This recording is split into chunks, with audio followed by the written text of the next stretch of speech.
our Q2 partner webinar. Jamie Leupold, Director of Channel Sales and Alliances here at Prevail. Gregg, LaRoche, our VP of Product Management, is joining me today. We look forward to presenting. I think we have a few exciting topics to cover today. Number one will be an update as we're hearing things from the CMMC AB, DoD, and many of our partner C3PAOs. Gregg will be providing that update.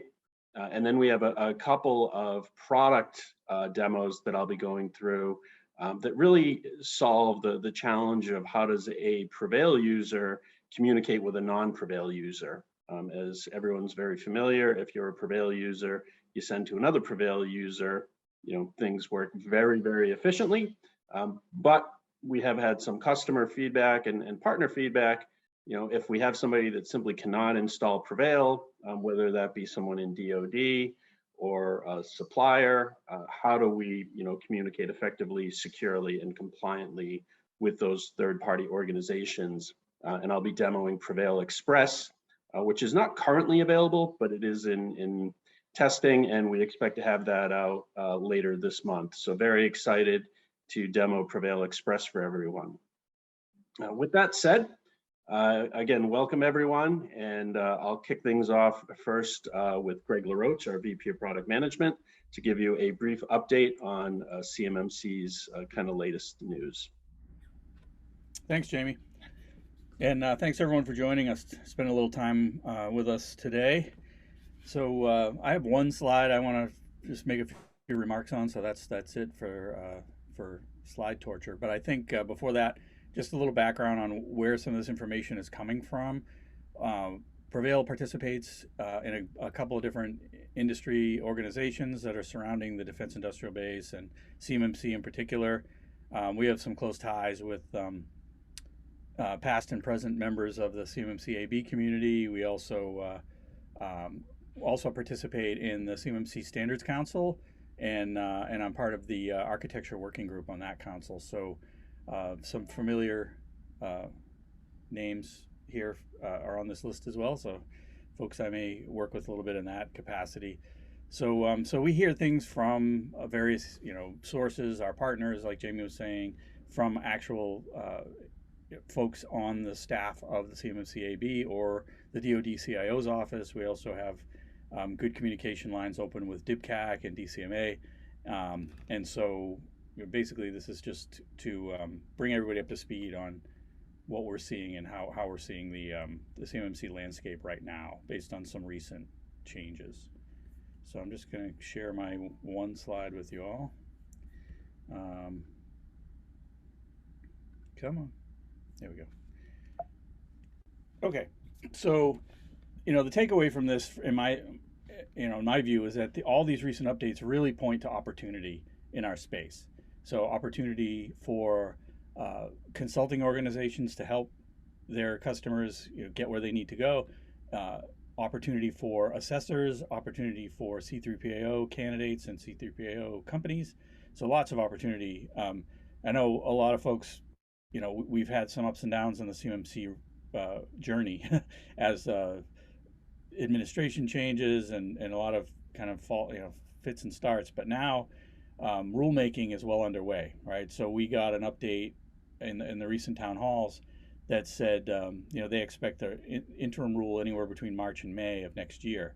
So that's good news for our market because it means the final rule won't be far behind that.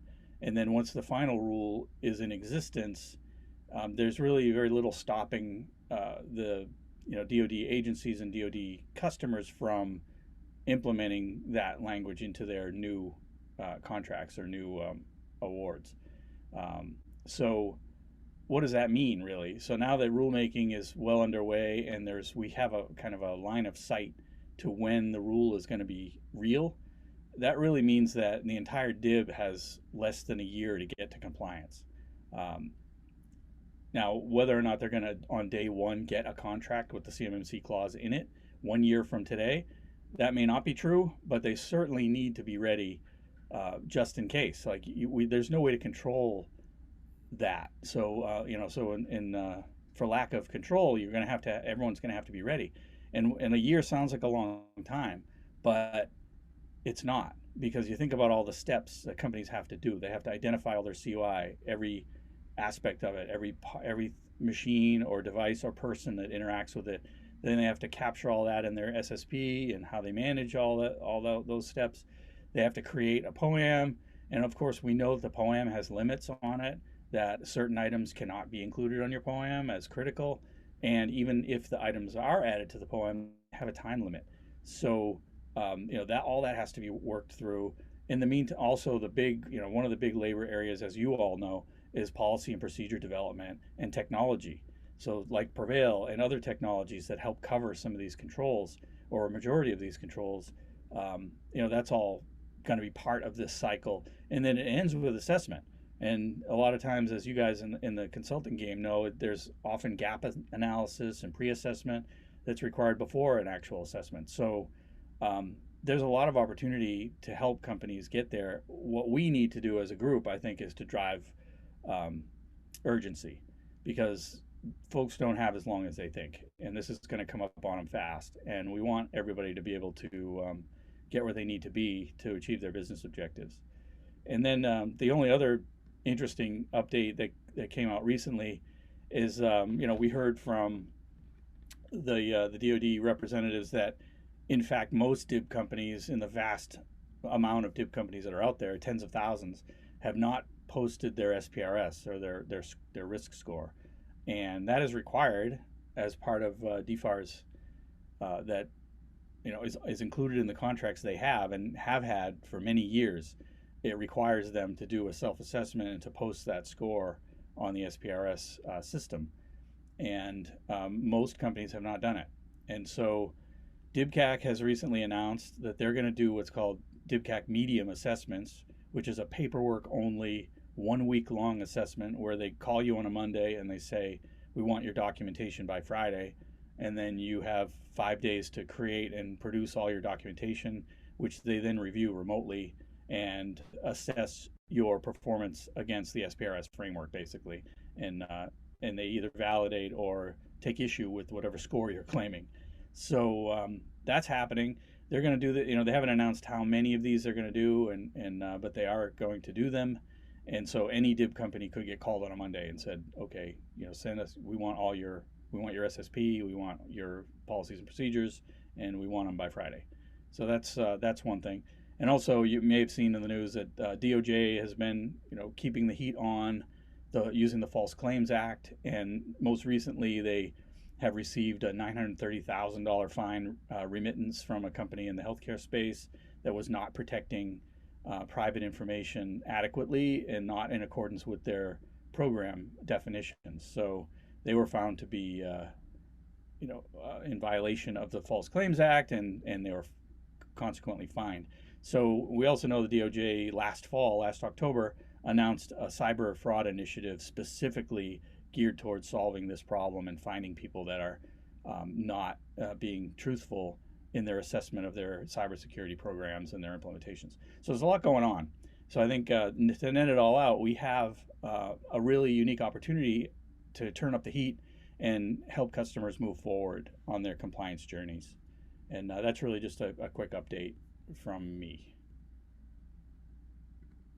I'll stop sharing with that. I think you're muted, Jamie. Yeah, thanks for the update, Greg. Just one other anecdote I wanted to share there. Something that I've heard is, while we know, Dibcac has been doing the high assessments, and I think they found somewhere around 80% of all companies that they've assessed have not passed, the 110 with 110 score. Ironically, when the Dibcac looked into the SPRS scores, of the 18% of companies that have actually submitted their score, I think 80% of them were actually giving themselves a 110. So I do think there's going to be a rude awakening, for the DIB when people actually start digging into their SPRS scores, figuring out, how they're coming up with the 110 score that they're presenting. So yeah, certainly some education still to be done within the defense industrial base.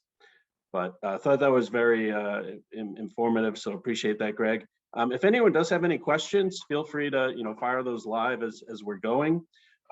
Otherwise, I'm more than happy to jump into a couple product demos that again I think are really exciting, are solving some key user adoption issues that we have seen with some of our Prevail customers and partners.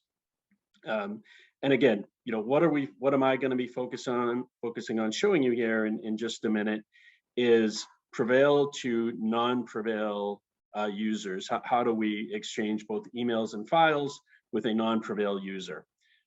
Some of you are probably familiar with the Prevail email gateway that has been out and it's been in production now for a few months. This is email only. It does require a separate hosted Prevail gateway solution, but otherwise, the sender will simply send an email to a secure subdomain. The sender does nothing else. The non-Prevail sender does nothing else, and it just goes to the Prevail user through their regular Prevail email inbox. Conversely, when that Prevail user is replying back to that message and or sending securely to the non-Prevail user, as long as that Prevail user is listed as an authorized recipient through the gateway, which I'll show you here in just a minute, the recipient will receive that, as a normal email back to them.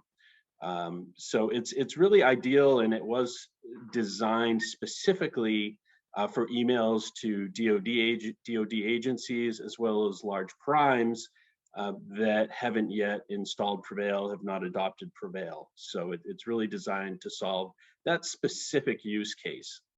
And I'll talk about Prevail Express right after we go through the gateway. And the best way to think of Prevail Express is it's going to be really for everyone else.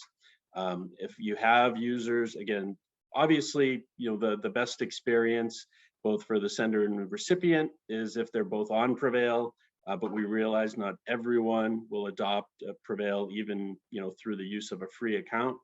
We always encourage our users to send our customers that may have suppliers to encourage their suppliers to set up a free account, test it out.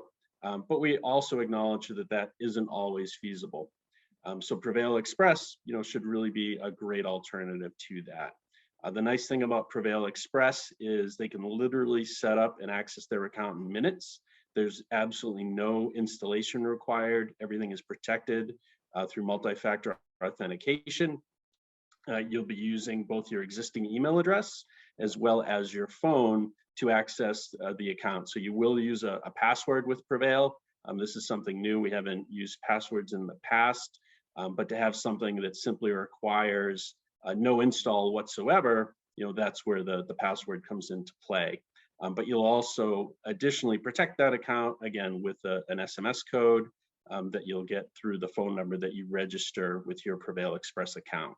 I'm not going to show you the full account creation process, but we have a great video that we can share with anyone that's interested. It's also I believe it's on our YouTube page.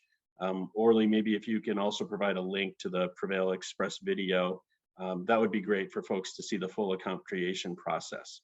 But I will show you a demo both of sending and receiving through Prevail Gateway, as well as sharing information, sending an email through Prevail Express, and how I would log in and actually access that information. The last thing I'll leave with Prevail Express is, we really see this as expanding, the usability of Prevail from not just a solution for CMMC, but also something that your commercial customers, may be really interested in. Prevail is really kind of where you bring together compliance and security, and there are many industries outside of the defense industrial base and outside of DoD where compliance and security are of critical importance. And just some off the top of our head, legal, insurance, healthcare. We're talking to many entities within these spaces that are very interested in Prevail Express, think it's going to solve a critical challenge for them. And the nice thing about Prevail Express is it does support true end-to-end encryption. So with that said, I'm going to jump right into the demo now. And again, if you do have any questions, feel free to bring them up as we go through. So the first thing I'm going to start here is I'm a non-Prevail user. You'll see I've got encryption turned off. I'm going to be sending this message to my secure, and now this is key. This would probably be my regular email address is acme-e2ee, a test account, of course. But when I'm sending through the gateway as a non-Prevail user, I'm going to use a secure subdomain. It doesn't have to be the exact word secure. It could be CUI. This is all going to be set up by the company that's using the Prevail gateway. In this case, it's going to be my secure. I'm going to be sending CUI. I can attach a link. I can attach a file here. I'm just going to go ahead and pull up this ITAR slide just to show you how all of this would work. And now I'm going to go ahead and hit send. Now, if I go to first the admin console, just to show you again how the gateway actually works, you'll find it under the admin console. The email gateway is down here. And you'll see it works very similar to Trusted Community in that an external email address must be authorized, explicitly authorized to send and receive information through the gateway. So if they're not on the authorized list, they're not going to be able to send anything through the gateway to your secure domain. You'll see in this case, Jamie PV Demo, which is what was sending that, is authorized to send through the gateway. And now when I go to my mail here,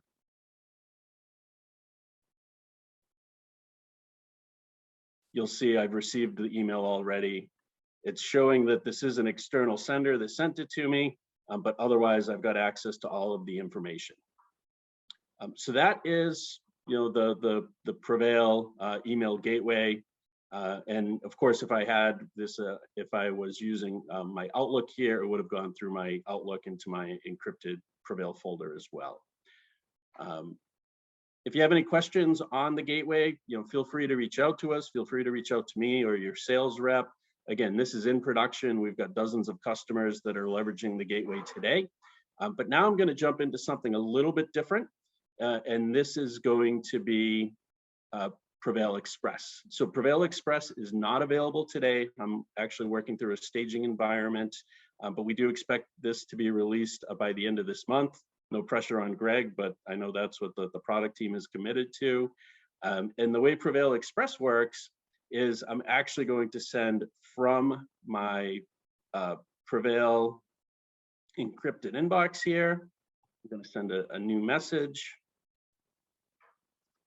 And in this case, you don't have to use any special email address.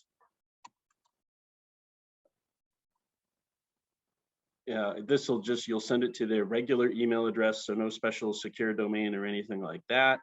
I'm going to be sending some ITAR information in this case. Again, everything is end-to-end encrypted, so it'll also support ITAR. I'm going to go ahead and insert a file.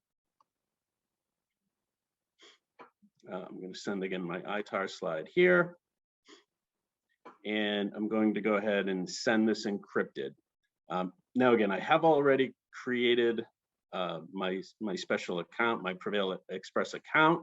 But what I would be doing here is going to log in. Now, you'll be logging in through the Prevail website once this is live. You'll see I put my user ID in here. I sign in, use my password.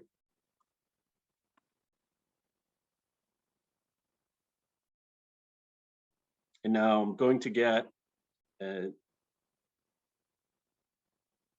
simply got a code that was sent to my phone. Can't quite see that, but it came near instantly. You can sign in.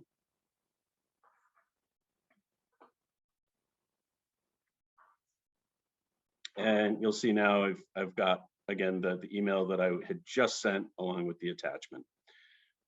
If I had also shared a file, I won't have anything here because this is a new test account, but I would have been able to share a file with this account as well, and it would be populating here. Again, this is a new test account. It's not actually going to have any folders show up, but it is important to note that I could have shared a file from my Prevail user to my non-Prevail user. They would have access to it here. They'd be able to add to that folder if we wanted to share something. And that's a great way, again, for a Prevail user and a non-Prevail user to share and exchange information. So hopefully this was helpful. Again, this is designed to solve the challenge of a Prevail user securely sharing and information with suppliers, with additional third parties, maybe even B2C, where if you've got a doctor's office or some other, maybe it's an insurance agency, they need to securely share information. Prevail Express works great. The user can create a free Prevail Express account, start getting at the information that's now being shared with true end-to-end encryption. Everything, again, is protected both with a password and an SMS code, so you're getting true multi-factor authentication. And the nice thing about Prevail Express is this is persistent, so we'll be able to continue to have emails back and forth. It's not something where I'm going into a portal one time, I log out and the information is gone forever. This information will stay persistent. And then as you'll see, once I log out here, now I would have to go back through the sign-in process, use my password, get my SMS code, and then I'm back in my account. So similar to Web Prevail in that regard, where the session will be terminated, but you don't even have to install the Prevail app on your phone or anything. You're literally just registering for an account, getting access to the information. So I'm going to go ahead and pause there, see if we have any questions. Yeah, so one question, pricing on Express. So great question.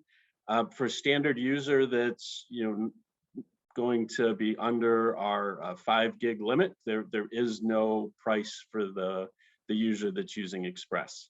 It is designed to be relatively lightweight usage, but there's no charge for the user that's actually using Express, just like our freemium model. So again, anybody can create a free Prevail account today, get access to the full email file sharing experience at no charge. And then if they want to either increase their storage and or move to a full org account, those are obviously where they can join a paid version. Question about, can you run both Express and commercial version at the same time? Excellent question, and the answer is no. You have the ability to upgrade from Express to the commercial version at any time, but once you convert an Express account to a full account, you'll no longer be able to access just the Express portion. You would, however, be able to still access Web Prevail. So if you wanted that ease of use, the ability to not necessarily have to download anything, you can use Web Prevail, just have the mobile app on your phone. Gregg, I don't know if you want to take the second question about APIs to integrate with CRMs. I know that's kind of your area of expertise. Sure. Just briefly, the high level status is that we, Prevail, are currently developing our APIs for third-party use. Now, the platform of itself that has the email and the file sharing applications that you saw today running in browsers, those are all using these APIs already, but they're not exposed for third-party programmatic interfaces. So we're basically in the process of working with design partners that have specific use cases, and we're developing these APIs alongside these design partners. So I would say, from my standpoint, if you have a really compelling use case and an account that may want to cooperate on a joint development or design project, reach out to me and Jamie, and we can make that contact and connection. And then in lieu of that, basically it's a stay tuned until we have these APIs generally available with full documentation that will planned for later this year. But like I said, we have design partners working with the interfaces now, but they're more before general availability, if that makes sense. That's where that is all at the moment. Thanks, Gregg. We have a couple minutes left if anyone has any other questions.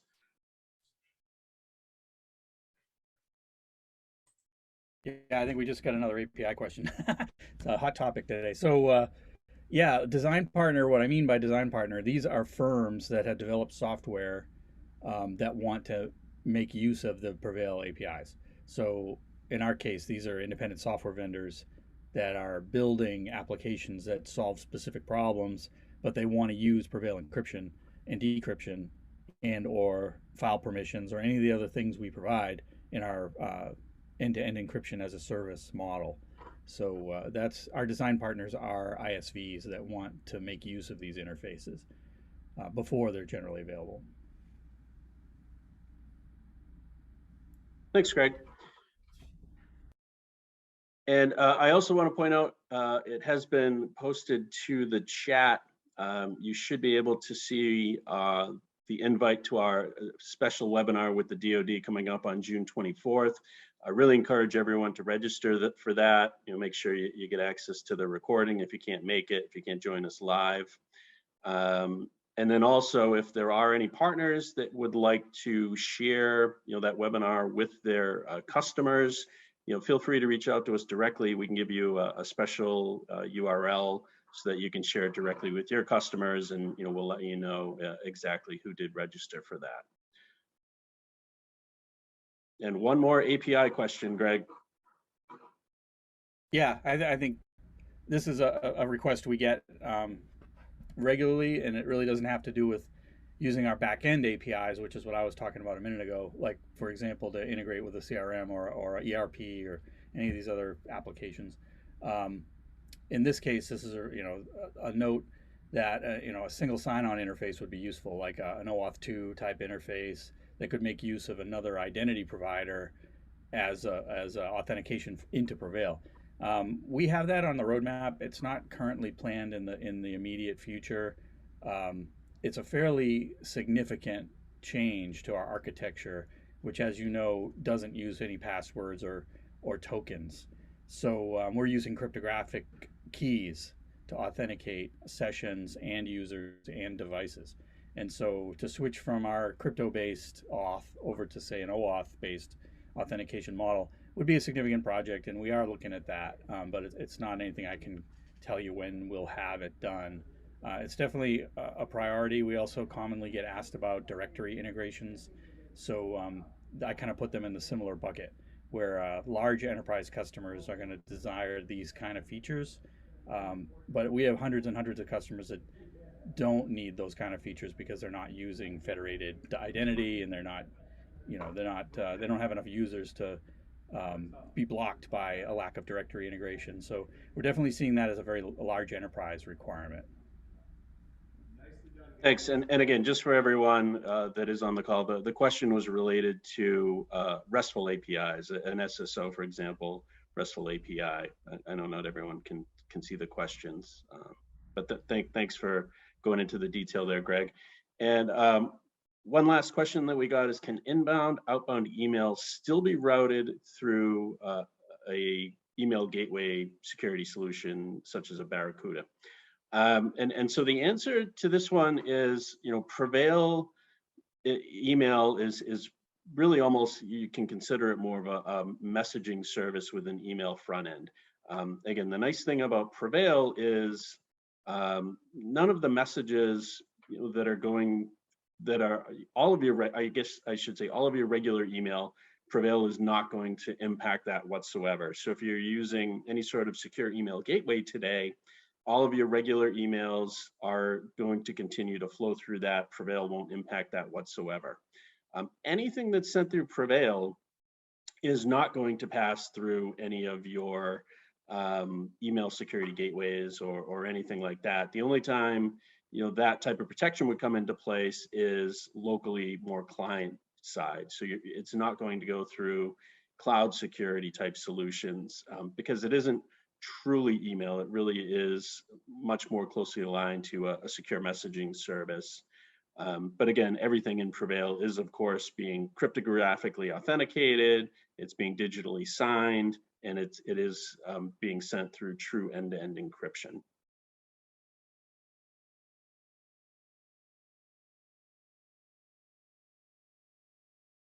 Excellent. Really appreciate everyone joining us here today. Hopefully, you found this valuable. Again, if you have any questions about the gateway, about Prevail Express, compliance questions, feel free to reach out to us. You'll see for any of our resale partners, we will be sending out a new price list here, either by the end of this week or early next week. So we have added gateway and some other things to our reseller price list. Be on the lookout for that, and or feel free to reach out to your sales rep. Otherwise, again, really appreciate everyone joining us here today, and we look forward to seeing you on a future partner webinar.